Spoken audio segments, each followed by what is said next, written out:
నమస్తే అమ్మా. నమస్తే ఆంటీ, చెప్పండి. లేదమ్మా, మా అమ్మాయికి సంబంధం చూడాలి, మంచి సంబంధం కావాలి, మీరు చూస్తారని వచ్చాను. అవునా, ఓకే. ఎలా ఉండాలి ఆంటీ మీకు అబ్బాయి? పెద్ద కోరికలు ఏం లేవమ్మా. అబ్బాయి మంచిగా ఉండాలి, చూడనికి అందంగా ఉండాలి, ఇంకా ఒక 2-3 ఇండ్లు ఉంటే చాలు, ఇంకా ఒక 4-5 ఎకరాలు పొలం ఉండాలి, 5-6 ఫ్లాట్లు ఉండాలి. గంతే అమ్మ, గంతకంటే ఎక్కువ ఏం చూస్తలే మేము, అస్సలు వద్దు. అవునా, కట్నం ఎంత ఇస్తారంటే మీరు? కట్నమా అమ్మ? 10 లక్షలు ఇస్తామమ్మా. మాతో గంత అయితే గంత ఇస్తామమ్మా. 10 లక్షలు అయితే మంచిగా ఇస్తాం. అవునా, ఓకే అమ్మా. నువ్వు సంబంధము ఎట్లా తేవాలంటే అంత మంచి వాళ్ళని తీసుకురావాలి. సంబంధం నీ పైసలు నీకు ఎట్టు నీకు ఇస్తా.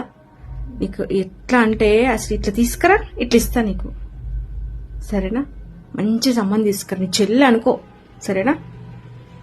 సరే అమ్మా, చూడు, వెళ్తా. Bye bye.